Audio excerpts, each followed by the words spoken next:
We got more clips from OTAs, and we're going to take a look at the Denver Broncos and shine a spotlight on Bo Nix. We're going to watch him throw the ball around, working some drills.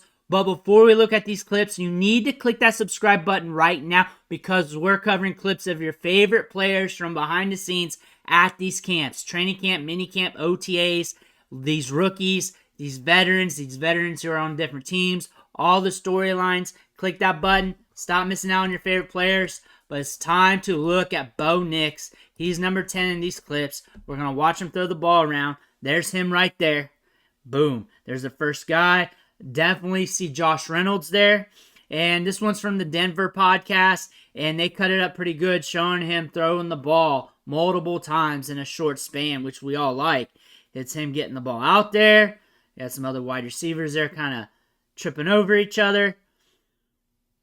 Ball's getting out in front of his wide receivers. Pitch and catch should look like pitch and catch, and that's what we're seeing here, which is good. Again, we're just doing drills. We're getting our feet wet. We're hitting our wide receivers. Doing the basics. We're just starting OTAs. So that's what it's going to look like. Things get hot and heavier in minicamp, and then we go really live in training camp. We're just trying to get ready for training camp. There's Josh Reynolds again. Doing a handoff there. And when I think with him in the Denver Broncos, he is very critical to this organization. Because if he hits, this franchise turns around. This coaching staff, this regime, the front office, they look damn good. If he hits, this franchise turns around and they can add more players on the cheap because he's on that rookie contract. He was not the first quarterback selected. He's not anybody's first option in this draft class.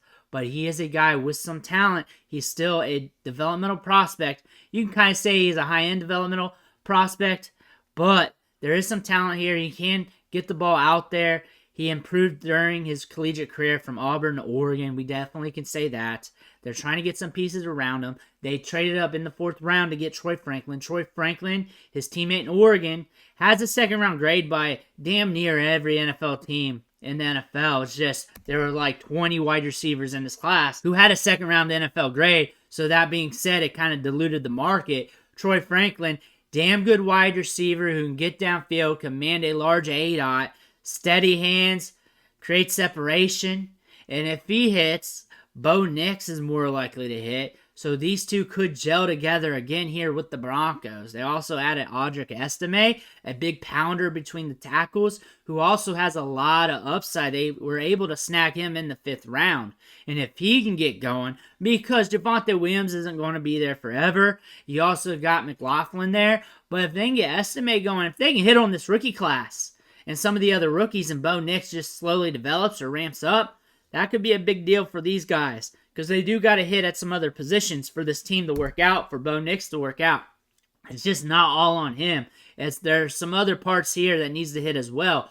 Bo Nix firing the ball around. We're going to keep an eye on him in camp because he is a pivotal part to this team. You got some other quarterbacks here fighting for the starting job. Sean Payton pretty much said today that whoever plays the best is going to start. He said it with some different words, but that's what he pretty much said. If he's playing the best in camp, Bo Nix will be the starter. If it's Zach Wilson, then it's Zach Wilson. If it's somebody else, then it's somebody else. If it's me, it's me. But Bo Nix has some upside, and he can sling it downfield with accuracy. The odds are against him a little bit due to situation, due to everything else, due to him just being a rookie. That being said, fans should be patient with him. Fantasy football aficionados, redraft, you're not really looking his way until he starts doing something.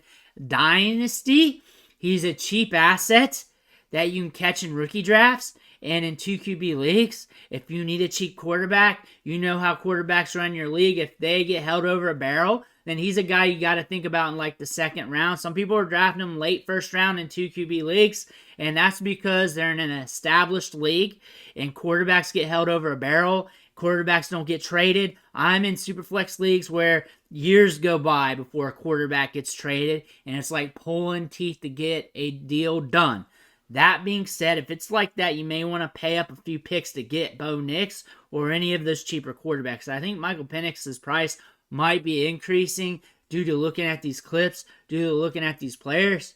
But Bo Nix can be an obtainable option if you're looking for a rookie quarterback on the cheap. The odds are a little bit more against him compared to the other top quarterbacks. But still, he's a quarterback drafted in the first round. He's got a pathway to being a starter. And then you have a starting quarterback, and you got to see what happens with him. For redraft, you're just paying attention. You're watching the tea leaves.